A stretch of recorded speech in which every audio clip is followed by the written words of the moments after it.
Samuel, thank you so much for being on our podcast.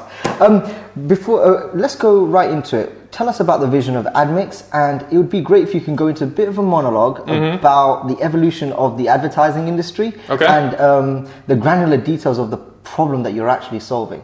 Yeah. So, I mean, maybe I just give you a bit of background as to where the idea actually comes from, because that explains a lot of the decisions we've made.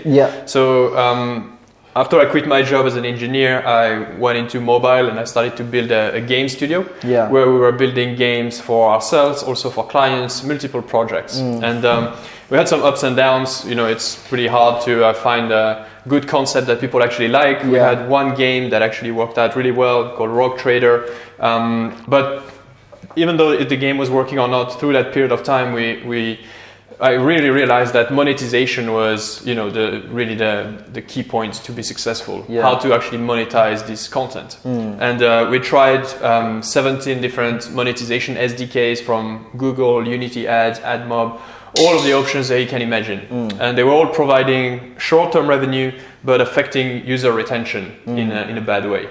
Because, you know, the more ads you put in, people are getting sick of it. Eventually, they drop off and don't use your app anymore.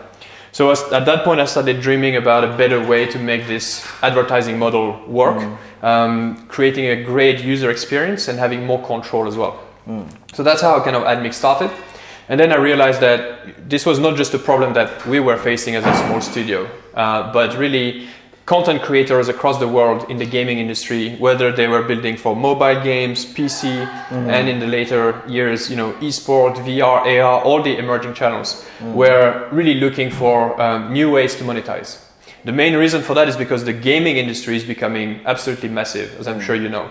It's $160 billion a year. It's bigger than the music and the movies industry put together. So it really is the new entertainment. If you look at it as a channel, people playing games every day, it's bigger than Facebook. It's 1.5 billion people playing games every day across multiple devices, multiple platforms. But if you look at it as a channel, it's just the biggest that you can imagine. So on one end, we had this pull or this push from the industry, more and more people playing games, pushing the game creators to find new business models, because selling the game for $49.99 is just not enough anymore. Some people want to try before they buy. Some people like subscription. Some people want to buy in-app purchase or virtual goods. So all these new business models starting to coexist and enabling us to also create new potential avenues for it. So that's one side, which is the game developer side. Admix is a marketplace. We are basically connecting game developers with advertisers. And the most interesting part of it is really how the advertising side has actually changed over the past few years. So we basically realized that brands, advertisers across the world were really struggling to engage with their users. This is no secret. The whole advertising industry is actually in a massive crisis. Because, you know, the prices of the ads are going up, the channels are commoditized, it's harder and harder to reach young people, not only reach them because they are using ad blockers. 60% of younger generation use ad blockers, so that's already half of your audience that is gone. But they also use new channels, right? The Generation Z, only 9% of them mention Facebook as their main social media channel. So they're hanging out elsewhere, and advertisers struggle to reach them. And they're starting to realize that gaming as a channel, as I mentioned, is where these people are. They're spending 90 minutes a day playing games.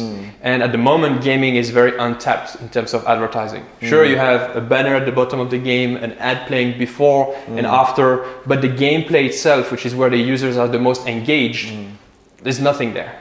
And so brands, so to summarize, we have the brands struggling to reach their audience, desperate to get into gaming, into new ways of entertainment, but they don't have the right tools. And then you have the game developers looking for new business models. And Admix is basically a marketplace that connects the two, enabling a new format of advertising, which is not intrusive. So it's about placing ads within the content.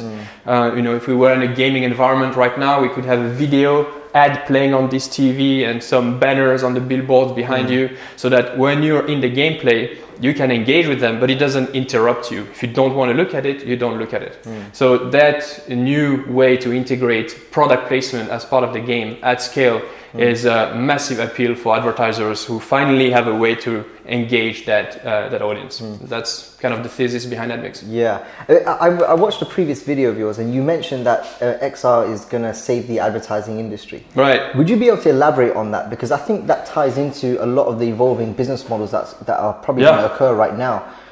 Before the podcast, we talked about if a user experience designer just looked at the advertising industry, they would realize it's so broken. Right. Like, great user experience has transformed so many industries, but seldom, nobody's really tapped into the ad industry and just looked at it from a user experience standpoint. It sucks. Could you really talk about your perspective on why you think XR is really gonna save advertising? Right. So it comes down to the fact, as you said, that right now advertising is terrible for the end user. And the main reason for that is because when it has been designed, the end user was not part of the equation. It was delivering revenue for the publishers and, more importantly, making sure that brands can measure the right KPIs. Doesn't mean that the ads are performing well, but a trading manager can see a 2% click-through rate. That means success for them, which is retarded, because it doesn't mean that it will actually deliver a result for the brand, but that's how it's been measured. So the initial design of performance advertising is flawed, and this is why it's been kind of growing out of control and now everywhere on the internet. So what I meant by saving advertising is that the industry is starting to realize that this is really a race to the bottom. They can keep spending a ton of money to drive clicks and try to incentivize people to take an action. But this is not how you build a real brand, because as soon as you stop paying, the results drop as well. So it's about spending more than the competitors. And this is not what advertising is all about, right? Initially, if you look at Mad Men, for example, they're all about the big ideas, how to convince people, how to make them feel what it would be to own this product, what Apple was great at in the past. It's not about the offer or the last minute thing. It's really about building that vision so that as a consumer, you actually don't have to go through a rational process, but you want the brand because it's good. And that's the goal that every brand should attain. And this is not possible through traditional advertising because, as we've said, it's all about performance. It's all about short timing actions. And so I think what XR and gaming, to some extent, because it's a much more immersive medium, these performance short-term tactics are not going to work anymore. And so marketeers are going to be forced to come back to the big ideas that we talked about before, which is more experiences. How would you feel if you were to own that product, right? Creating those experiences that make people feel good and make them associate the name of your brand with that feeling, so that by the time they're ready to buy, they think about your brand first, be top of mind. And I think XR is going to some extent enable that at scale, because we can see how engaged people are when they are within those immersive experiences. This is really fascinating because I think a couple of weeks ago we spoke to an investor that invested in a company called Cairo, which was like a children's reality type of show where they had like over 1 million subscribers to their channel. And what you and Chris specifically were talking about was advertising is completely changing now. It's not about the pay-per-click and get the last minute offer. It's about imbuing the experience within. It's about imbuing the ads within the experience and making sure that there's a high level of engagement with that specific brand. That's incredible. And I want to kind of tie up that point about Gen Z. I mean, from your perspective, what are the mistakes that brands make when advertising to Gen Z? And could you also talk about like why paid VR content is beginning to die out right now? Yeah, I think these are two different things. So about Gen Z, I think it's about understanding the audience, right? What are their motivations? What is it that make them tick? And I think across generations, this has changed. We don't have the same generation that our parents had, and our kids will not have the same priorities as well. And it's also about the channel. More and more young people, they are not on Facebook. They're using different type of apps. They engage with it in different ways. So for marketeers, it's about understanding that.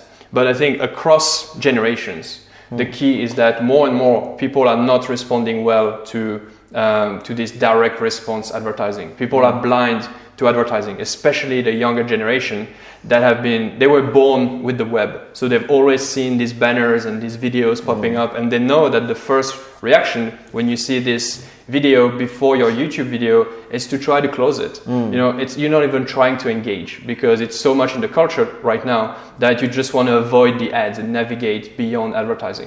So it's been commoditized to such an extent that we need to find a new way for brands to be part of the conversation. And we think, as you said, that integrating this as part of the story, whether it's a movie like product placement or in game, being it part of the gameplay, so that it's not a different layer that you have to fight through to consume your content, but it's part of the content, and you can decide if you want to engage with it or not.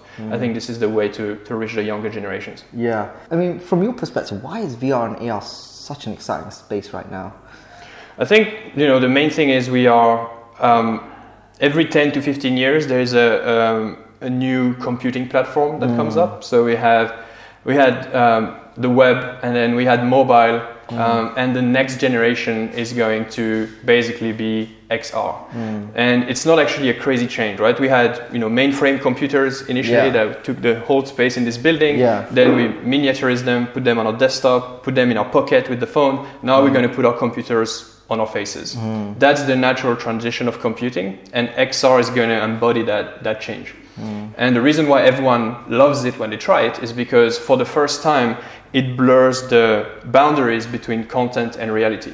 So it's not just you have this screen and it's a screen, and you have content on the other side of the screen, but you are part of the content. You're part of the story. And this is like the best possible storytelling you could imagine. What comes beyond that? Nothing. Once you are part of the story, you believe that the story around you is real.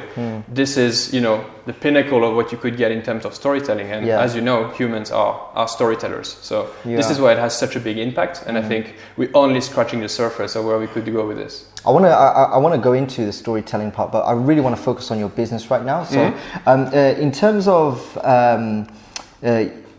we talked about it prior to recording.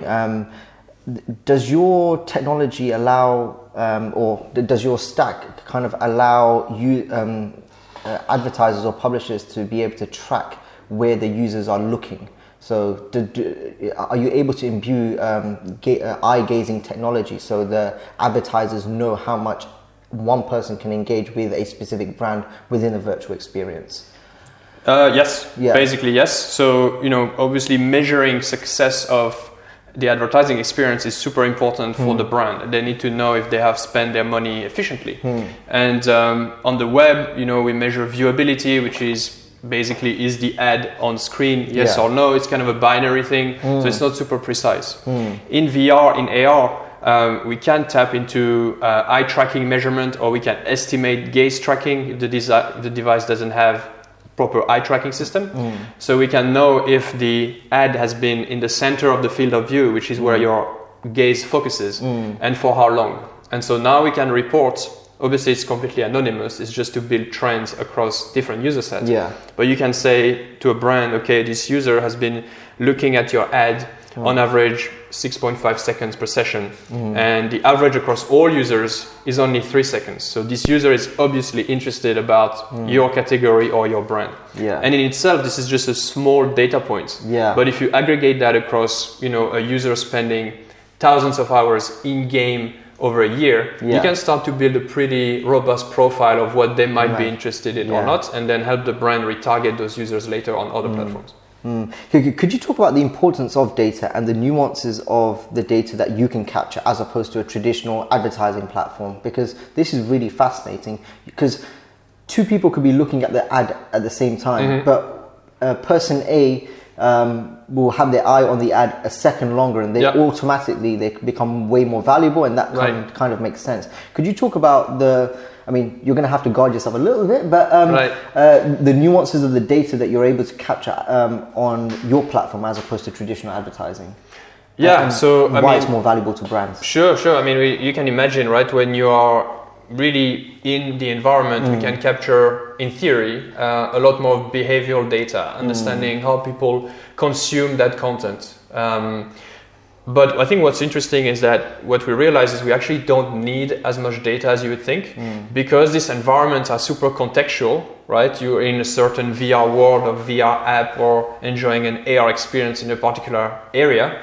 Actually, the contextual data is equally as important as behavioral. So just knowing what app you're consuming right now is very important to advertisers. If you are in a virtual football stadium, you already know a lot about the user, right? Why would they be here if they didn't like football or sports? So you can already target them based on contextual data, meaning that you don't actually need to capture all these super private details that that the web would need to actually be able to target you. So in a way, we actually think that contextual data, less private data, is going to be the key to building a successful ecosystem, because we know that more and more people are reluctant to share their information, even though they might still be doing it. It's a touchy subject, and it's more and more regulated. So moving away from that model, I think, would help also create advertising as a better experience, because people know that not only it looks better and doesn't intrude on their site and their experience, but it doesn't also intrude on their privacy, which is equally as important. That's really interesting. So in terms of contextual data, are you using that more of is that more of a modality for you to help advertisers target the right users, as opposed to the behavioral and the personal insights of the specific person?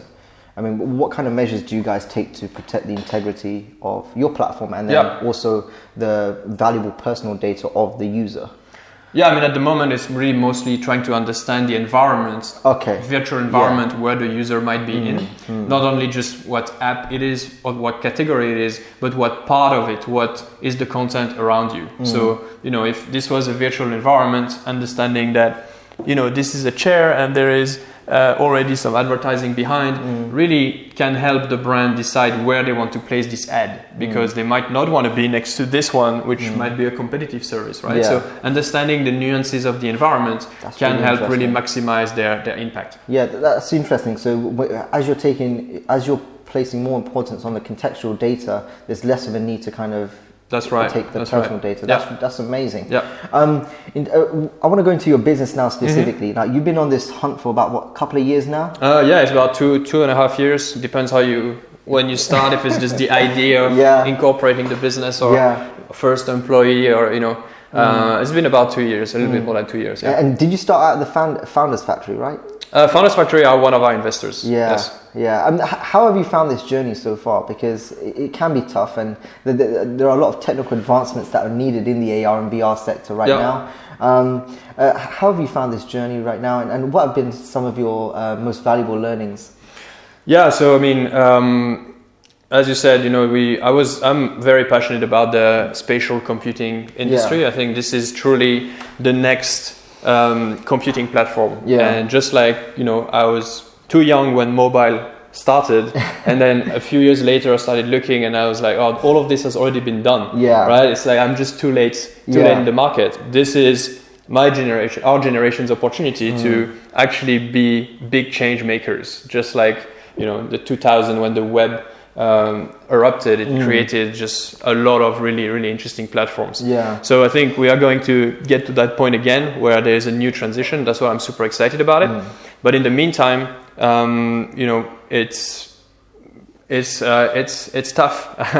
It's tough because it probably hasn't grown as much as we expected on the consumer side. There were a really unrealistic expectation in terms of hardware being sold. And so one way that we found to mitigate that was to extend our reach to traditional gaming, which is actually growing super fast as well. And most of the time is actually the same target market. A VR developer probably was a game developer before. Right? A lot of them, they're building for different platforms. So this is one way that we found to extend our total addressable market, which is very, very critical when, especially in our case, when you're a venture capital backed company and you need to show, fast growth. You can't just be sitting around until the industry takes off. So we found different ways to kind of extend our market and make sure that we could get traction before the industry was in full swing.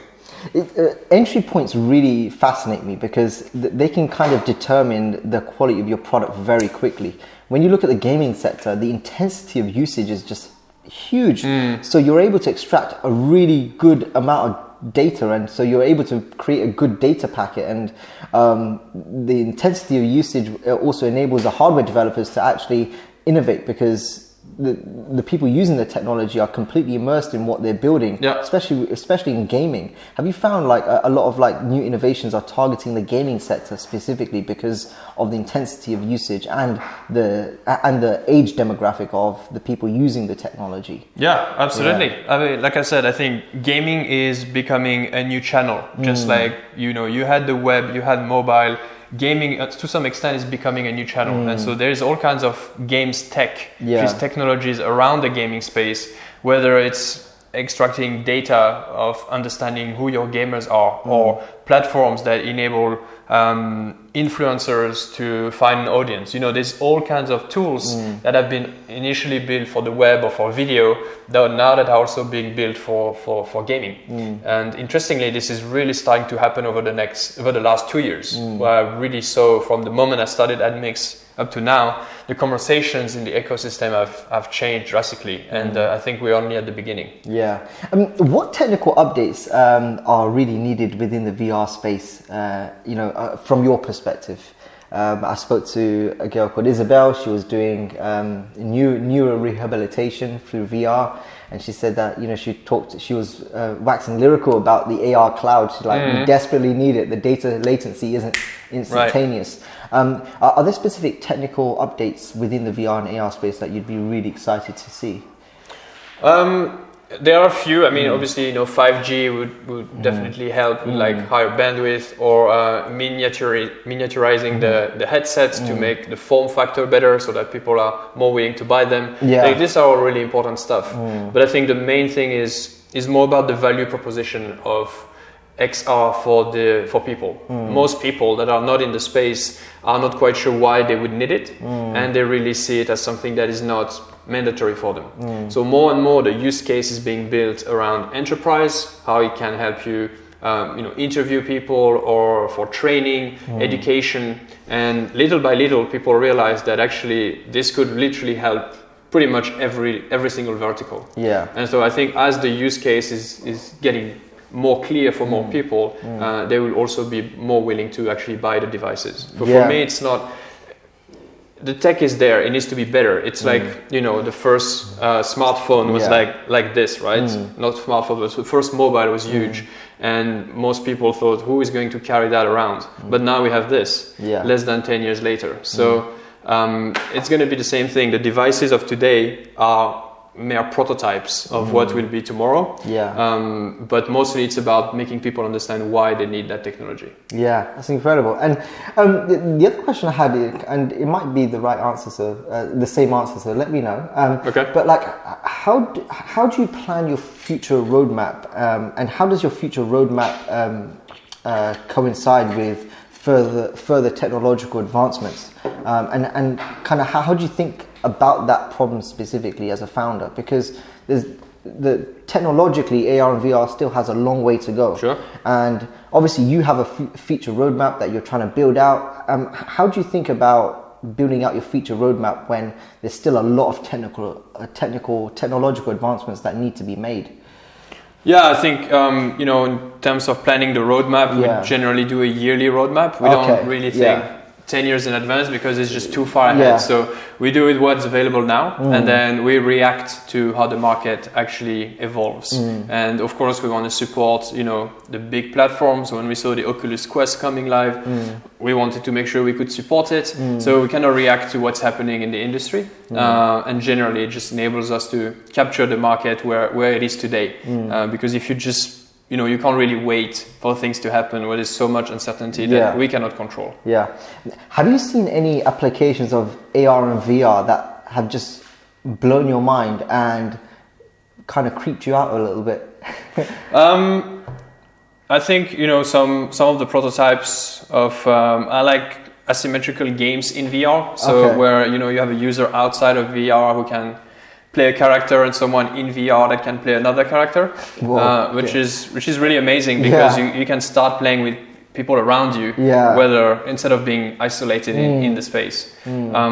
Actually, lately we run a hackathon together with HTC Vive and the University of Goldsmiths in London. Wow, okay. We had like 60 people. It's great turnout. And the company, the team that won, actually built like the very beginning of a conversational AI. So you were in the VR space and a woman came to talk to you on the street, and they were using a lot of SDKs like eye tracking SDK, lip tracking as well. And based on your reaction to what she was telling you, the gameplay would change. So she might go into, saying something else just because of the way you've reacted. So if you were not paying attention to her, she would kind of stop talking. If you start being empathetic, she would tell you, bigger news. And they built this in about a weekend. And so I just realized, and it didn't look real, but the fact that you could have, conversation with effectively a fake avatar, but that could change based on how it reads your emotions, I thought was really amazing. That's incredible. Have you seen like novel applications in VR that nobody's really talking about, like in white space? There's a lot of obvious applications in education. The military are using it a lot. Have you seen non-obvious white spaces in VR that haven't been exploited yet from your experience?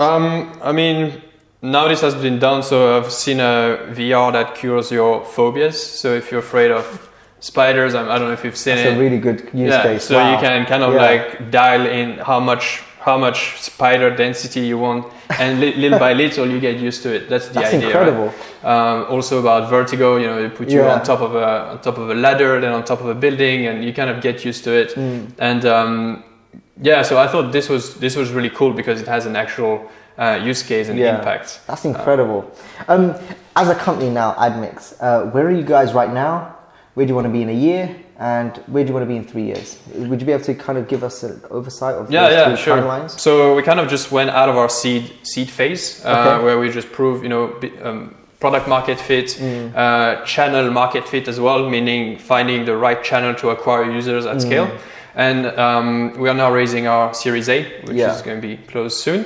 And so we're about 25 people now. We'll double by the end of the year and double in the next couple of years after that. So the idea now is really going after game developers, VR developers, esport developers. We have the right machine that connects them to the right advertisers. And so it's just about scaling the two sides of our marketplace. Supply side, which is the inventory, and then demand side, which is getting more and more interest from the brands to actually buy it. And is there anything else you want to specifically talk on right now? Because we'll edit it in. Sure.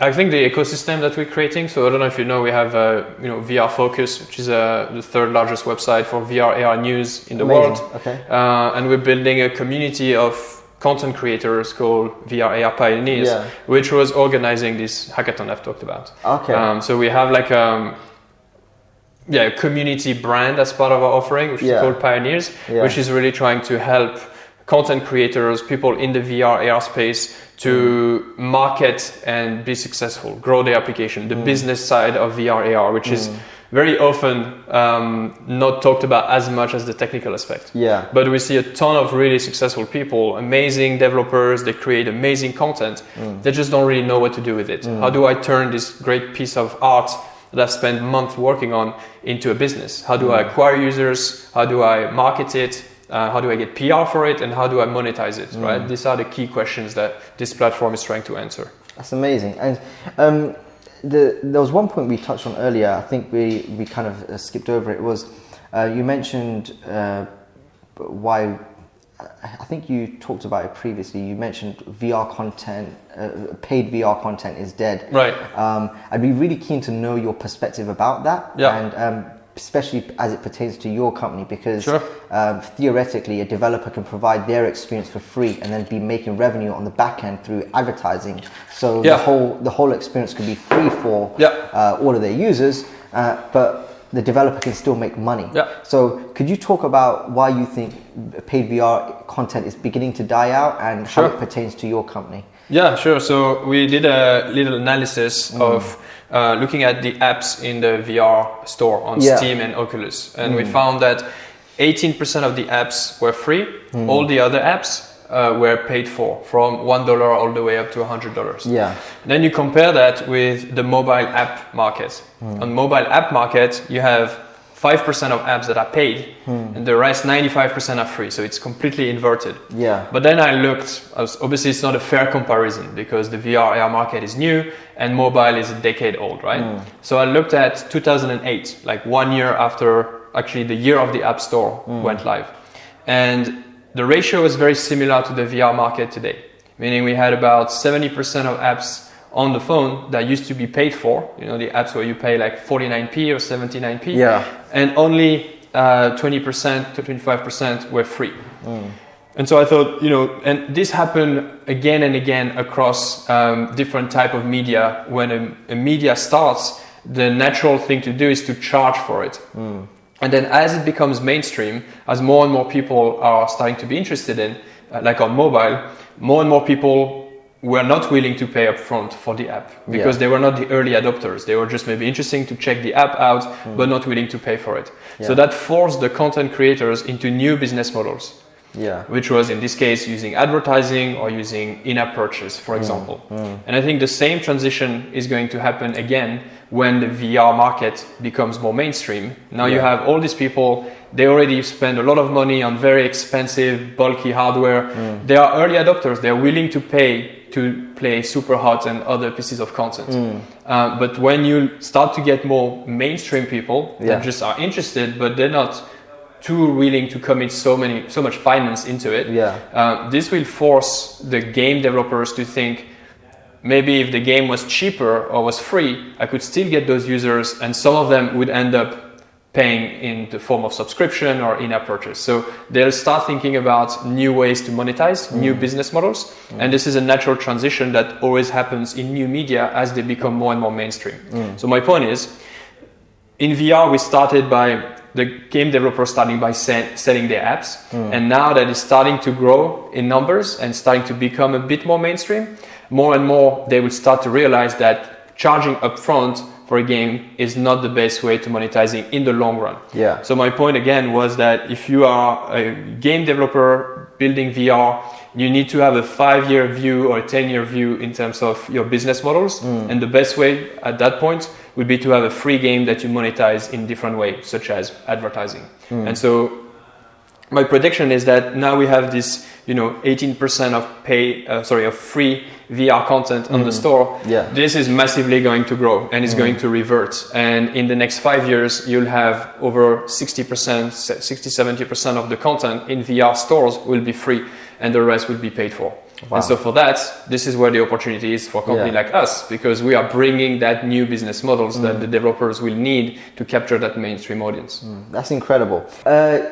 Could you tell us if you're looking to hire? Is there anything that you want to kind of mention? Great. We are looking to hire. We're hiring across 16 different positions this quarter, from engineering to sales to marketing, various levels as well. We have all the briefs on our Angel List page. So if you're interested to work in a fast-growing company building the future of monetization in XR and other entertainments, it would be just come and join us. Amazing. We'll go to a quick fire round. Okay. Is there a book that you would gift to a fellow startup founder? There's a lot. One that I read, the last one I read, is the Culture book by Ben Horowitz from A16Z, which is about, basically it's what you do is who you are. So culture is not a set of beliefs, but a set of actions, and how to try to incentivize your team to behave as such. I thought it was fascinating. And imbue it within your company. What's the most valuable failure that's kind of in hindsight set you up for success, or in the trajectory you're in right now? I think it was not working on things that have a huge potential.